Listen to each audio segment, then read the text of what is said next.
Di lembah tersembunyi yang tak tercatat di peta manapun, ada sebuah desa bernama Watugeni. Penduduknya sedikit, kebanyakan lansia yang jarang bicara dan menolak pendatang. Desa itu selalu diselimuti kabut pekap, bahkan di siang hari. Menurut cerita, tempat itu dulunya hutan larangan yang tak boleh dibuka. Namun, seseorang dulu mengabaikan larangan itu, dan sejak saat itu keseimbangan berubah. Dukun-dukun dari berbagai daerah mencoba datang untuk mencari tahu, namun mereka semua kembali dalam keadaan trauma. Beberapa kehilangan suara, ada yang tak ingat siapa dirinya. Energi gaib yang menyelimuti tempat itu terasa menolak siapapun yang paham metafisika. Seolah tempat itu hidup dan memiliki kesadaran sendiri. Sebuah tempat di mana ilmu apapun menjadi tak berguna. Salah satu dukun ternama, Ki Wirapurnama, mencoba menembus batas desa Watugeni. Ia membawa jimat, dupa, dan kitab pusaka warisan nenek moyangnya.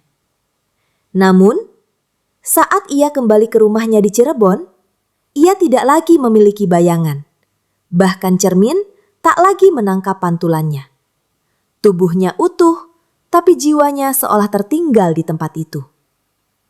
Para muridnya panik. Mereka mencoba menyembuhkan gurunya dengan berbagai cara. Tetapi tak satu pun berhasil. Ki Wira hanya duduk diam, memelototi satu titik kosong di dinding selama berhari-hari. Ia tak berbicara, tak makan, hanya sesekali menggumam kata, mata yang menatap balik. Sejak saat itu, para dukun mulai menandai Watugeni sebagai wilayah terlarang. Menurut cerita warga, dahulu kala seorang pemuda dari desa mencoba menggali tanah di bukit dekat sungai Watugeni. Di sanalah ia menemukan batu hitam legam yang hangat saat disentuh. Dalam seminggu, ia menjadi kaya raya secara tiba-tiba. Namun di malam ke-13, rumahnya terbakar tanpa sebab. Tubuhnya tidak pernah ditemukan.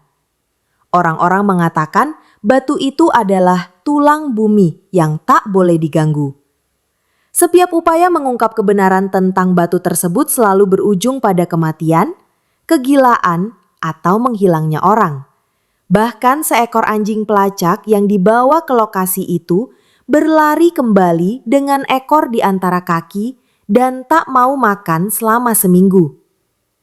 Warga mulai membangun sesajen di sekitar bukit untuk menenangkan energi yang tak dikenal. Malam hari di Watugeni tidak seperti malam biasa. Suara tangisan bayi sering terdengar dari dalam tanah, kadang disusul oleh suara ketukan bertalu-talu dari bawah rumah penduduk. Banyak warga memilih tinggal di bagian timur desa karena suara itu hanya terdengar dari arah barat. Anak-anak dilarang keluar rumah saat senja, karena pernah ada yang tiba-tiba lenyap di dekat sumur tua. Sumur itu kini dipagari dan ditutup dengan batu besar.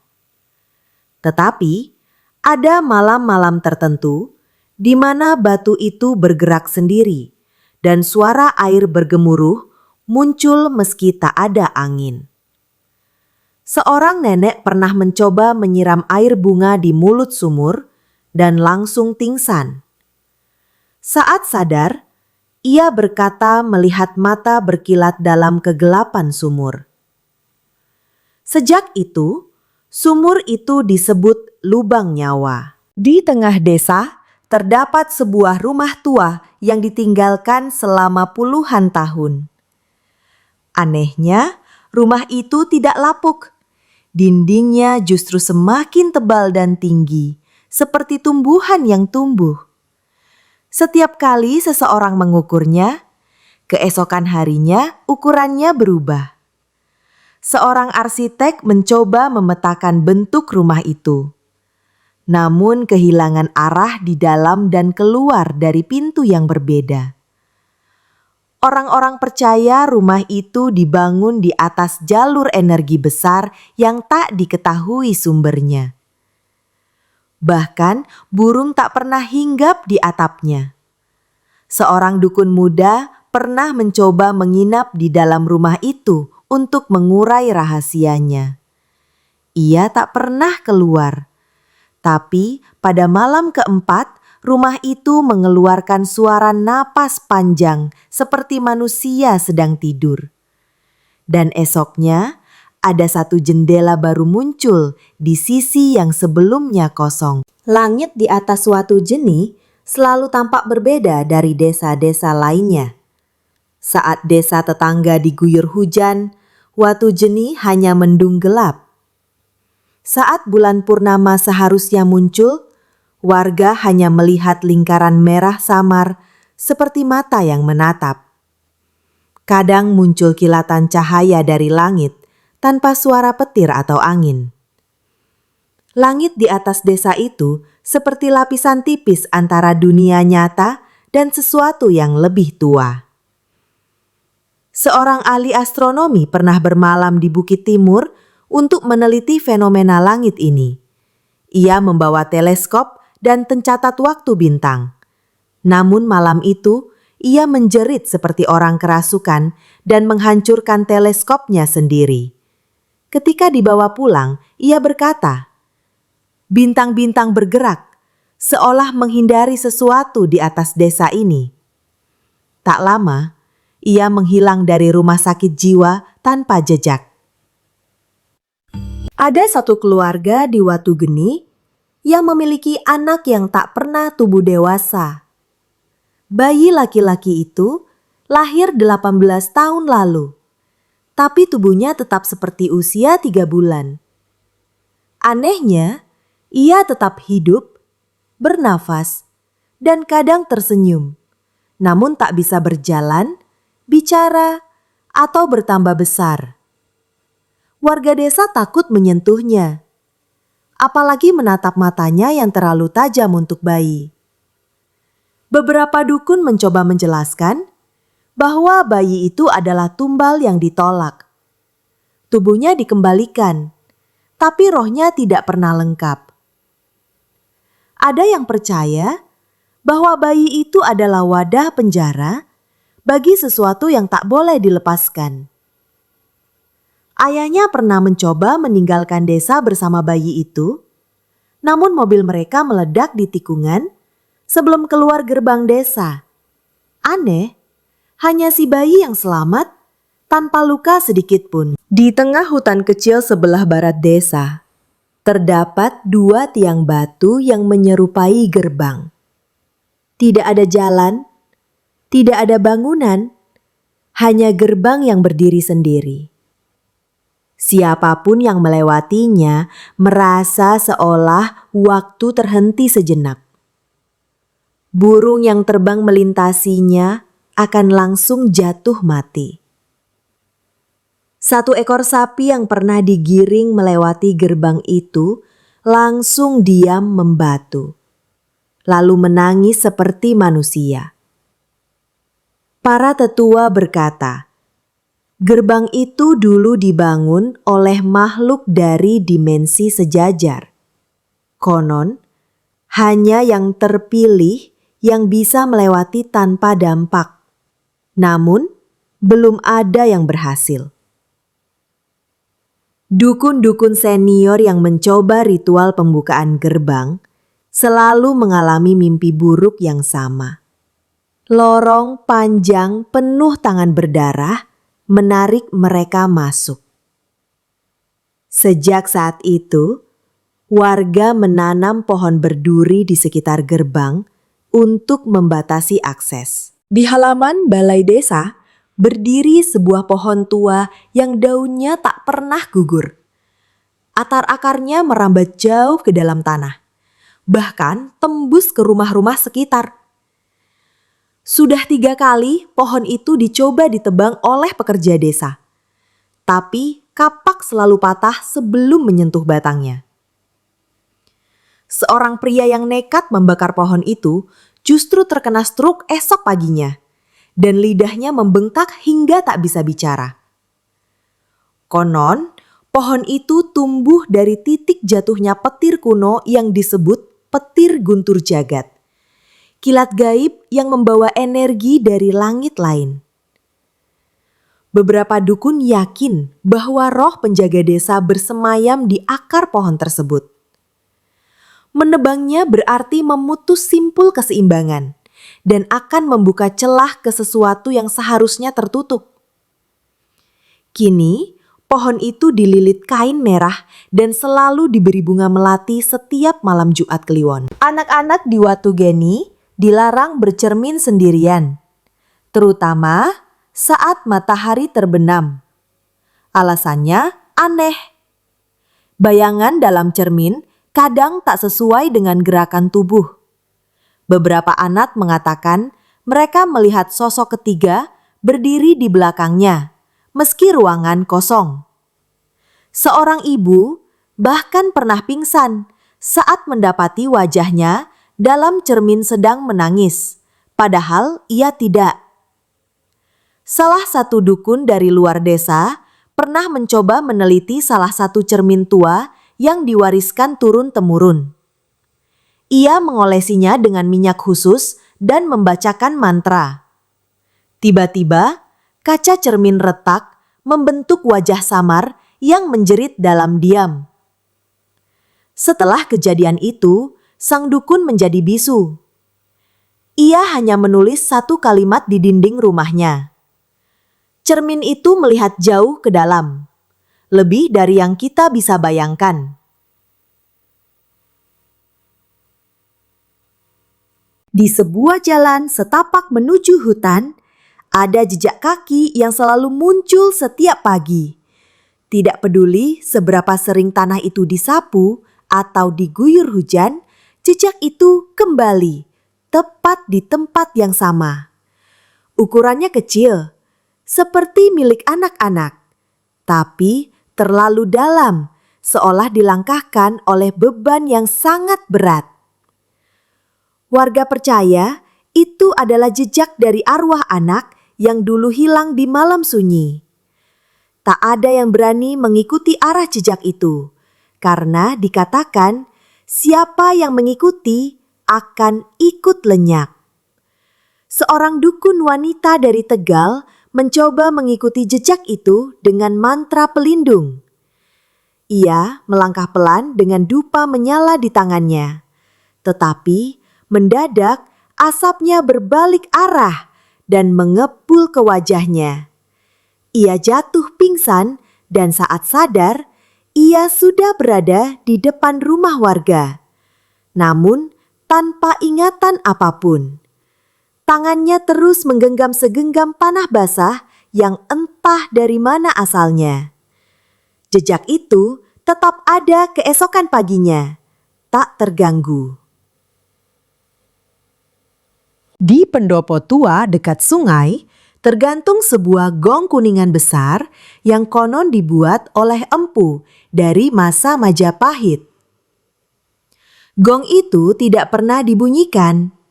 Bahkan warga percaya jika sekali saja gong itu dipukul, bencana besar akan datang. Suara lembut seperti dengungan kadang terdengar dari arah gong meski tak disentuh siapapun. Malam Jumat Legi, suara itu menjadi lebih keras, seperti sedang dipukul dari dalam. Dukun dari Banten mencoba meneliti energi di sekitar gong itu, membawa alat penangkap gelombang gaib. Namun, begitu alatnya didekatkan, jarum pengukur langsung berputar liar dan pecah. Gong itu tiba-tiba mengeluarkan nada pelan, seperti suara tangisan. Dukun itu muntah dan kemudian kabur meninggalkan peralatan dan jimatnya begitu saja. Gong itu kembali diam, menggantung seolah menunggu waktu yang tepat untuk bersuara. Beberapa warga mengaku pernah didatangi oleh seseorang tak dikenal yang mengetuk pintu rumah mereka, tepat pukul 2 dini hari. Sosok itu tinggi, berjubah gelap, dan tak memiliki wajah. Hanya permukaan datar sehalus batu. Ia tidak bicara, hanya berdiri menatap diam selama beberapa menit sebelum menghilang begitu saja. Anehnya, esok paginya, penghuni rumah selalu jatuh sakit atau kehilangan seseorang tercinta. Satu keluarga mencoba memasang kamera untuk merekam kedatangannya. Pada malam keempat, kamera mereka merekam sosok itu berdiri selama 7 menit penuh di depan pintu. Tapi saat diputar ulang, video itu hanya menunjukkan rekaman kosong dengan suara nafas berat mengisi seluruh durasi. Keesokan harinya semua anggota keluarga mimisan bersamaan. Sejak itu, setiap rumah memasang cermin kecil terbalik di atas pintu agar si tamu tidak masuk. Di balik reruntuhan bangunan tua peninggalan kolonial, terdapat sumur batu kecil yang tampak biasa saja. Namun jika seseorang menyorotkan cahaya ke dalamnya, cahaya itu langsung padam, seolah ditelan kegelapan yang absolut. Beberapa dukun menyebutnya pusar bumi, tempat di mana garis energi dunia berkumpul lalu lenyap. Bahkan lampu inframerah sekalipun gagal menembus kedalamannya. Seorang mahasiswa arkeologi mencoba menurunkan kamera kecil ke dalam sumur itu.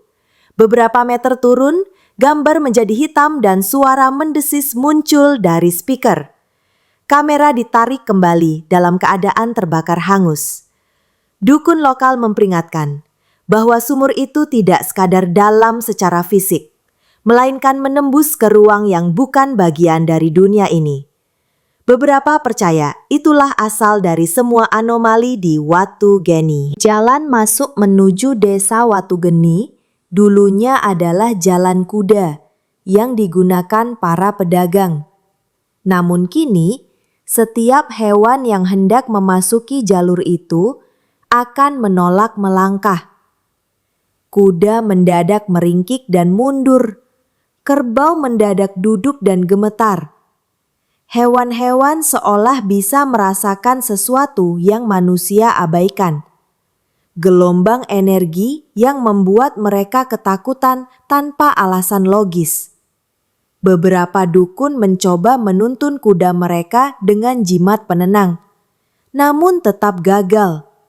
Seekor kuda bahkan lompat ke jurang demi menghindari masuk ke jalan itu. Dukun yang menyaksikan kejadian itu mengatakan bahwa roh di dalam tanah menolak kehidupan murni. Mereka mulai percaya bahwa bukan hanya manusia yang sadar, tapi tanah, batu, bahkan udara di desa itu punya kehendaknya sendiri. Dan kehendak itu menolak segalanya yang datang dari luar. Di sebuah ladang kosong sebelah utara desa, warga sering melihat nyala api kecil berkedip-kedip saat malam tiba.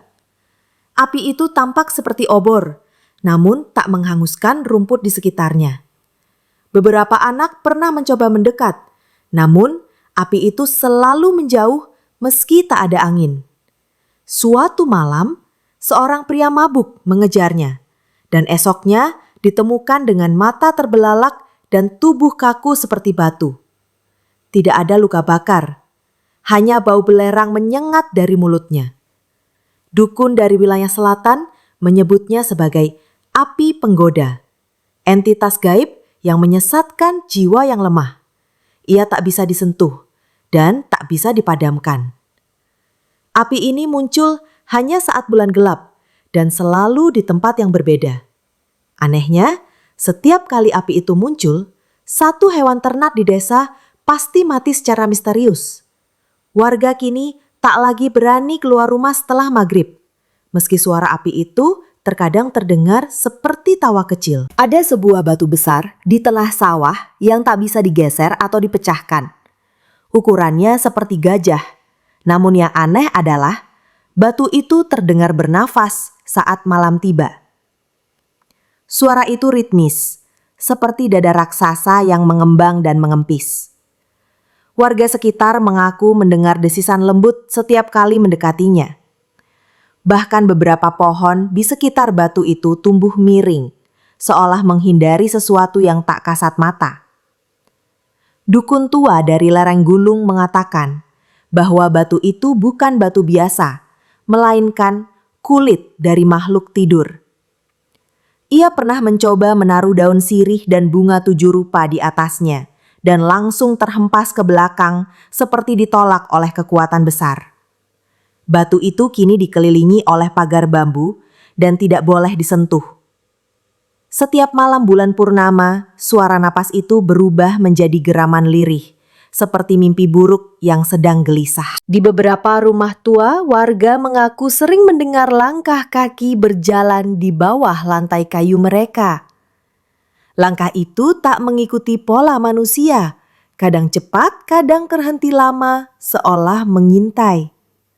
Pernah seorang warga membongkar lantai rumahnya untuk mengecek, tapi tak ditemukan apapun, hanya tanah padat yang tidak terganggu. Anehnya, saat ditiduri kembali, suara langkah itu justru menjadi lebih jelas dan berat. Dukun dari daerah pesisir datang membawa garam dan telur ayam kampung untuk mendeteksi keberadaan makhluk halus. Saat telur dipecahkan di tengah rumah, kuningnya berwarna hitam legam. Ia berkata, ada sesuatu yang hidup di bawah tanah, bukan manusia, bukan jin, tapi sesuatu yang lebih tua dari keduanya. Malam itu, suara langkah muncul di seluruh rumah-rumah warga, serempak seperti pawai tak kasat mata. Di rumah kepala desa lama, tergantung lukisan tua dari zaman kolonial, menggambarkan seorang pria Belanda berjas rapi berdiri di depan rumah. Namun, selama bertahun-tahun, warga menyadari lukisan itu berubah perlahan. Mula-mula latarnya menggelap. Kemudian wajah si pria mulai tampak samar. Kini sosoknya hanya terlihat sebagai bayangan gelap dengan mata putih menyala. Tak ada yang tahu bagaimana bisa berubah. Catnya tetap kering dan tak pernah disentuh siapapun. Dukun pelukis dari Jogja mencoba mempelajari energi lukisan itu dan berkata bahwa sosok dalam lukisan telah bangun dari mimpinya. Ia mencoba menyegel lukisan itu dengan mantra dan dupa, tapi kertas mantranya terbakar sebelum selesai dibacakan. Seminggu kemudian, rumah itu terbakar seluruhnya, kecuali satu hal yang tersisa. Lukisan itu utuh tanpa sedikit pun hangus. Kini disimpan di balai desa, tapi ditutup kain hitam dan tak boleh dilihat siapapun. Warga desa pernah digemparkan oleh kemunculan bayangan yang tak sesuai pemiliknya. Seorang anak kecil terlihat bayangannya bergerak sendiri, meski tubuhnya diam. Ada pula seorang pria yang mendapati bayangannya tetap berdiri meski ia telah duduk. Semakin lama, bayangan itu mulai menempel ke dinding dan tak lagi mengikuti gerakan tubuh. Mereka menjadi seperti bayangan hidup yang terlepas dari tuannya. Seorang dukun mencoba memanggil bayangan itu melalui cermin dan dupa. Namun, ia justru terseret ke dalam cermin dan tidak kembali. Bayangan-bayangan itu mulai muncul di sudut-sudut rumah, bahkan saat tidak ada orang. Mereka diam, tapi terasa menatap. Kini, warga tak berani menyalakan lampu terang karena takut melihat sesuatu yang seharusnya tidak ada. Di Watu Geni, bahkan cahaya pun bisa membawa kegelapan yang tak bisa dijelaskan. Di bagian selatan desa, ada sebuah rumah tua yang pintunya selalu terbuka. Tak peduli berapa kali dikunci, diganjal, atau dipaku, keesokan paginya pintu itu terbuka kembali. Bahkan saat seluruh rumah dibongkar dan hanya pintunya disisakan, daun pintu itu tetap menganga. Warga percaya pintu itu adalah celah dunia, penghubung yang tak bisa dikendalikan. Setiap malam Jumat, terdengar suara langkah dari dalam meski rumahnya kosong. Seorang dukun dari Bali mencoba menutup pintu itu dengan ritual penguncian gerbang dimensi. Ia menggunakan kain hitam, manik-manik laut, dan ayam hitam. Namun, setelah ritual selesai, pintu itu justru bergoyang sendiri dan mengeluarkan suara serak seperti batuk. Dukun itu hilang malam itu, dan hanya kain hitamnya yang ditemukan terjepit di daun pintu. Kini, tak ada yang berani menyentuhnya lagi. Mereka biarkan pintu itu terbuka, agar yang di baliknya tidak marah. Di area pemakaman tua Watugeni, terdengar suara tangisan bayi dari dalam tanah. Suara itu hanya muncul menjelang subuh dan berhenti saat ayam berkokok. Beberapa orang mencoba menggali untuk mencari asal suara, namun tak menemukan apapun. Hanya tanah merah dan bau anyir. Tangisan itu membuat siapapun yang mendengarnya merasa lemas, seolah ada kesedihan ribuan tahun yang ikut merasuki tubuh. Dukun perempuan dari Madura mencoba mendekati makam tua yang menjadi sumber suara. Ia membaca mantra dan menabur bunga, lalu tiba-tiba terdiam. Matanya membesar. Itu bukan bayi. Itu luka, katanya pelan sebelum pingsan dan tak pernah bangun lagi. Beberapa hari kemudian, tanah di sekitar makam mulai retak seperti bernapas. Warga mulai meninggalkan area makam dan suara tangis kini terdengar lebih dekat ke rumah-rumah. Di salah satu rumah di sudut desa, ada jam dinding kuno yang tidak bisa diperbaiki. Aneh, karena jam itu terus berdetak mundur, menunjuk waktu secara terbalik.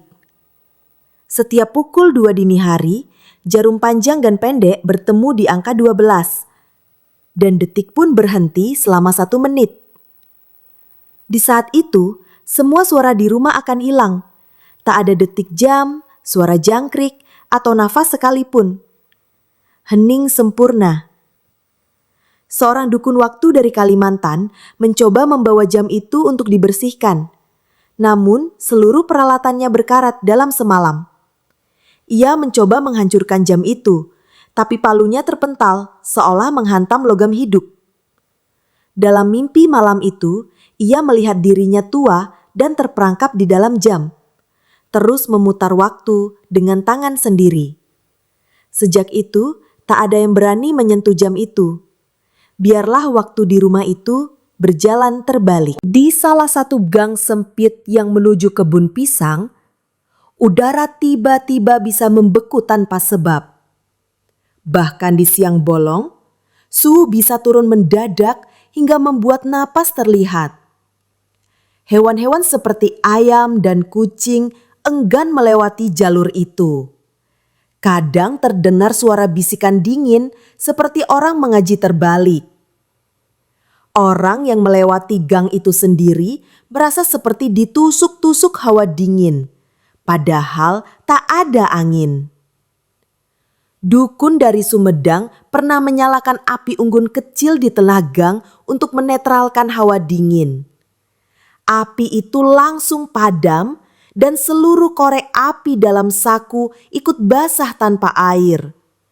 Ia berkata, ada es dari dunia yang tidak mengenal cahaya dan kini ia merembes ke sini. Setelah malam itu, gang itu berubah lebih gelap dan lebih sunyi. Bahkan suara langkah sendiri tak terdengar saat berjalan di sana. Seolah dunia mendadak bisu. Di rumah-rumah tertentu di desa Watugeni, mulai muncul fenomena aneh. Setiap jendela, meski menghadap ke arah berbeda, selalu menunjukkan pemandangan yang sama. Sebuah padang rumput kering dengan pohon mati dan langit abu-abu. Jendela kamar, dapur, bahkan jendela kamar mandi, semuanya menunjukkan tempat itu. Beberapa orang mencoba menyentuh kaca dan merasakan dingin seperti kabut tebal. Dukun pengembara dari Banjarnegara menyebutnya pantulan dunia mati, tempat di mana jiwa-jiwa yang tersesat berkumpul. Ia mencoba menyelidiki jendela dengan menggunakan cermin perak. Saat cermin diarahkan ke jendela, ia berteriak, "Ada yang menatap balik!" Dan cermin itu pecah berkeping-keping. Semenjak itu, jendela-jendela ditutupi kain gelap. Tapi kadang, kain itu jatuh sendiri, dan bayangan pohon mati kembali tampak dengan jelas. Warga di rumah bagian tengah desa mulai melaporkan suara langkah kaki di atas langit-langit rumah mereka setiap tengah malam. Bukan suara tikus, bukan pula suara manusia biasa, tapi langkah pelan, berat, dan berirama. Saat diperiksa keesokan harinya, tidak ada siapapun di atas genting. Bahkan debu pun tak terganggu. Tapi setiap malam, langkah itu kembali, lebih keras dari sebelumnya. Seorang dukun dari Gunung Salak naik ke atas rumah untuk menyelidiki dan membawa 2 kelapa muda sebagai penangkal. Saat malam tiba, langkah itu berhenti, lalu muncul langsung di belakang punggungnya. Dukun itu jatuh dan langsung koma selama 3 hari. Ketika sadar, ia hanya mengucap satu kalimat. Ia tidak berjalan di atas atap, tapi di antara kita tak terlihat. Kini, warga menaruh garam di setiap sudut rumah dan tidur dengan lampu menyala. Ada seorang anak laki-laki yang sudah tinggal di desa itu selama belasan tahun, namun tidak pernah bertambah besar. Badannya tetap mungil, rambutnya sama hitamnya seperti dulu, dan wajahnya tak berubah. Ia hanya diam dan menatap, tidak pernah menangis atau tertawa.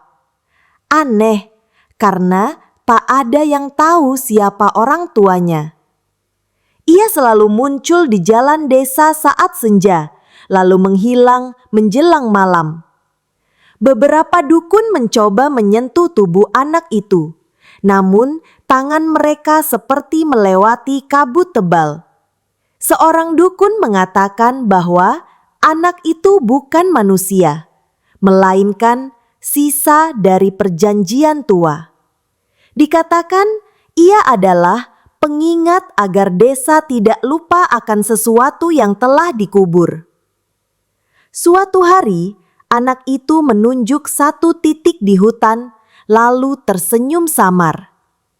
Sejak itu, tidak ada yang melihatnya lagi, tapi jejak kakinya masih sering muncul di tanah becek. Di rumah seorang bidan tua yang telah pensiun, terdengar suara-suara tangisan bayi dari bawah lantai papan. Ia tinggal sendiri dan sudah lama tidak menangani persalinan. Setiap tengah malam, tangisan itu terdengar dari berbagai arah. Kadang lembut, kadang menjerit. Ia mencoba memanggil dukun langganannya untuk membersihkan rumah. Namun suara itu justru semakin nyaring setelah ritual dilakukan. Bidan itu akhirnya mengaku bahwa ia pernah membantu kelahiran anak-anak dari perempuan yang tidak dikenal, yang datang malam-malam, tak bicara, dan menghilang setelah bayi lahir. tak satu pun dari bayi itu tumbuh besar. Dukun yang menyelidiki mengatakan bahwa bayi-bayi itu tidak pernah sepenuhnya dilahirkan ke dunia ini. Mereka terperangkap di antara dua lapisan kenyataan, dan kini mulai mencari jalan keluar. Sungai kecil yang melintasi Watu Geni sejak dulu mengalir dari utara ke selatan. Namun, suatu pagi, warga mendapati airnya mengalir ke arah berlawanan. Air tetap jernih, namun semua ikan mati dan mengambang ke hulu. Airnya terasa lebih dingin dari biasanya, dan suara gemerciknya seperti bisikan yang mengulang-ulang satu kata, "Balik." Seorang dukun sungai dari Tasikmalaya mencoba menyelam untuk mencari sumber perubahan arus. Ia tak pernah muncul kembali. Saat dicari, mereka hanya menemukan ikat kepalanya terjepit di antara batu, basah dan membeku meski hari panas. Warga kini tidak lagi mencuci atau memancing di sungai itu. Mereka percaya sungai itu telah menjadi jalur kembali. Tempat sesuatu akan naik dari dasar, mencari siapa yang telah melupakan sumpah lama. Beberapa warga mulai mendengar suara yang tidak didengar orang lain, seperti bisikan langsung ke telinga kanan, walau tak ada siapapun di sekitar. Kadang suara itu terdengar seperti suara ibu, kadang seperti suara anak kecil, kadang seperti suara diri sendiri. Tapi selalu mengatakan hal-hal yang tidak pernah mereka pikirkan. Beberapa orang mulai berbicara sendiri atau tertawa dalam gelap. Dukun dari lereng Merapi menyebutnya telinga ketiga, bukaan kecil di antara dunia nyata dan dunia bunyi gaib. Ia berkata, suara itu bukan datang dari luar, tapi dari dalam, sesuatu yang menempel di roh seseorang. Jika terlalu sering didengar, maka jiwa akan berlubang, dan suara itu akan tinggal di sana selamanya. Kini warga tidur dengan kapas di telinga, berharap bisa memutus jalur antara mereka dan sesuatu yang terus mencoba masuk. Di perpustakaan kecil milik kepala dusun, tersimpan sebuah buku tua tanpa judul. Halaman awalnya kosong. Namun sejak malam badai besar, tulisan mulai muncul sendiri, baris demi baris, dalam bahasa kuno yang Pak dikenali. Setiap malam halaman baru terisi, dan setiap kata yang tertulis akan menyebabkan mimpi buruk bagi siapapun yang membaca. Seseorang pernah mencoba membakarnya, tapi api tak pernah menyentuh kertasnya. Seorang dukun penulis dari Purwakarta dibawa untuk menerjemahkan isi buku. Ia hanya membaca satu paragraf sebelum ambruk, matanya membiru, dan mulutnya bergetar menyebut nama-nama tak dikenal. Dalam buku itu tertulis tanggal-tanggal yang belum datang dan nama-nama warga yang ternyata mati sesuai urutan dalam tulisan. Sejak itu, buku tersebut disegel dalam kotak batu dan dikubur dalam tanah garam. Tapi setiap malam, terdengar suara kertas di balik dari arah kuburannya. Di pemakaman desa, salah satu batu nisan selalu berubah nama setiap malam Jumat. Siang hari tertulis nama lama, lengkap dengan tanggal kematian. Namun saat malam tiba, nama itu berganti menjadi nama seseorang yang masih hidup. Anehnya, orang yang namanya muncul di nisan itu akan meninggal seminggu kemudian. Tak ada luka, tak ada sebab, hanya tubuh yang berhenti begitu saja. Dukun pemakaman dari Cianjur mencoba menutup nisan dengan mantra pelindung dan kain kafan khusus. Namun keesokan harinya, kain itu terbakar dan nisan tertulis nama sang dukun sendiri. 6 hari kemudian, ia ditemukan meninggal dalam posisi duduk. Tangan menggenggam tanah makam. Kini, tak ada yang berani menginjak dekat nisan tersebut. Mereka membiarkannya dan hanya berdoa agar nama mereka tak tertulis selanjutnya. Di rumah peninggalan keluarga kaya Banu, ada sebuah cermin besar berbingkai emas yang ditinggalkan begitu saja.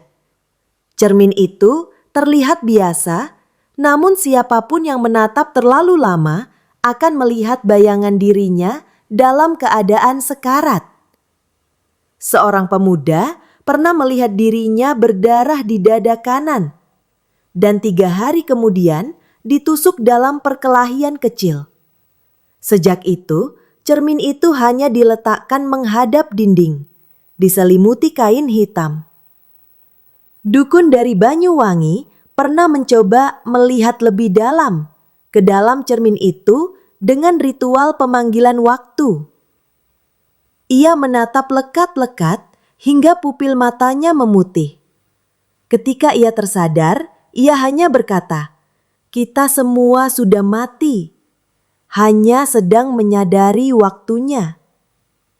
Cermin itu kini terkunci di ruangan khusus, tapi setiap malam bulan baru terdengar ketukan halus dari balik dindingnya. Seolah bayangan ingin keluar lebih dulu. Setiap kali hujan turun deras di Watugeni, di lembah tersembunyi muncul lengkungan batu seperti gerbang tua. Gerbang itu tidak ada di hari biasa dan akan menghilang saat matahari terbit. Mereka yang pernah melihatnya mengatakan ada kabut biru tebal yang keluar dari tengah gerbang disertai suara-suara asing. Beberapa berani mencoba mendekat, namun selalu kembali dalam keadaan menggigil dan kehilangan waktu. Ada yang merasa hanya sejam, padahal sudah 3 hari. Dukun penjelajah dimensi dari Jepara membawa alat pengikat roh dan mencoba melintasi gerbang itu. Ia menghilang dalam kabut selama 2 menit, lalu muncul kembali dengan rambut putih seluruhnya dan mata kosong. Ia terus menggumamkan kata, "Tempat itu bukan untuk manusia." Sejak saat itu, warga hanya menatap gerbang itu dari jauh saat hujan. Tak ada yang berani lagi menyeberang, karena tak semua yang kembali tetap menjadi manusia. Sumur tua di belakang balai desa telah ditutup puluhan tahun lalu setelah ditemukan seekor kambing hilang di dalamnya. Tapi suara dari dalam sumur masih terdengar. Bukan suara air, tapi suara bisikan yang menyerukan nama-nama warga. Kadang, suara itu terdengar seperti orang meminta tolong. Kadang, seperti doa yang dibalik. Warga mulai merasa takut saat nama mereka dipanggil, karena tak lama setelah itu, tubuh mereka melemah tanpa sebab. Dukun suara dari Purbalingga datang dan mencoba menurunkan mikrofon spiritual ke dalam sumur. Rekamannya memperdengarkan suara ratusan orang berbicara bersamaan dalam bahasa terbalik. Malam itu, dukun itu menghilang tanpa jejak, hanya meninggalkan selembar kertas dengan tulisan, "Itu bukan sumur, itu mulut." Sumur itu kini ditaburi garam setiap malam Jumat, tapi bisikannya tetap terdengar, seolah tanah ingin menelan lebih banyak nama. Beberapa warga yang mencoba pindah dari desa Watugeni mengalami kejadian aneh. Di malam sebelum keberangkatan, mereka selalu mimpi berjalan dalam kegelapan tanpa akhir. Keesokan harinya, mereka mendadak sakit berat atau bahkan meninggal sebelum sempat meninggalkan batas desa. Seolah tanah itu mencengkram mereka untuk tidak pergi. Bahkan kendaraan yang digunakan selalu mogok tepat di gerbang desa. Seorang dukun pembebas dari Kudus mencoba melakukan pemutusan ikatan gaib bagi satu keluarga. Ia membaca doa, melepaskan rajah, dan menabur garam hitam. Namun malam itu, tanah di bawah rumah keluarga itu merekah dan mengeluarkan bau busuk. Dukun itu menghilang, dan rumah keluarga itu hancur begitu saja. Tidak ada puing, hanya satu bekas telapak kaki besar membekas di tanah yang kini hangus. Seorang dukun agung dari luar pulau datang membawa kitab warisan nenek moyangnya, dikenal mampu menutup portal dunia gaib. Ia membaca mantra pemutus, menyegel titik-titik energi, dan menutup semua gerbang yang ditemukan di desa. Namun, saat tiba di tengah desa, kitabnya mulai terbakar dari bagian tengah, tanpa api terlihat. Mantra yang ia baca tak lagi bermakna, seolah tidak dikenali oleh kekuatan di tempat itu. Ia kemudian sadar, ini bukan kekuatan dari dunia bawah, bukan pula permainan jin atau makhluk halus biasa. Ini adalah residu dari sesuatu yang pernah dibuang ke dunia ini ribuan tahun lalu. Sebuah bentuk kesadaran purba yang sudah ada sebelum manusia tahu cara berdoa. Ia tak sempat menjelaskan lebih jauh. Malam itu ia hilang, meninggalkan lingkaran abu di tempat terakhir ia berdiri. Udara di sana masih hangat sampai sekarang. Di balik hutan belantara Watu Geni, ditemukan sebuah makam batu yang dipenuhi ukiran yang tak dikenal. Tidak ada nama, tidak ada tahun, hanya simbol dan pola berputar yang berubah posisi setiap malam. Batu nisannya selalu sedikit bergeser setiap kali fajar tiba. Dukun dari luar daerah menyebutnya makam roh asal, tempat dikurungnya entitas pertama yang menanamkan benih energi di desa ini. Dukun itu mencoba menabur tanah dari 7 gunung dan air dari 7 mata air. Namun makam itu justru bergetar dan seluruh tanah di sekitarnya mengelupas seperti kulit. Di malam itu, seluruh desa terasa bernafas berat. Udara jadi padat dan langit berubah merah tua. Warga yang masih sadar mendengar bisikan pengurung telah lelah. Kini saatnya bangkit. Mereka tahu Watu Geni tak lagi bisa dikendalikan oleh siapapun. Dari semua yang tersisa, hanya satu dukun muda desa, anak dari garis keturunan pelindung pertama, yang masih bisa mendengar suara tanah.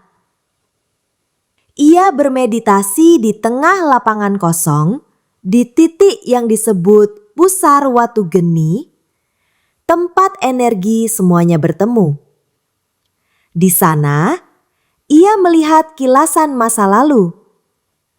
Ribuan tahun lalu, makhluk tak dikenal jatuh dari langit dan disegel oleh leluhur, menggunakan tubuh manusia sebagai wadah sementara.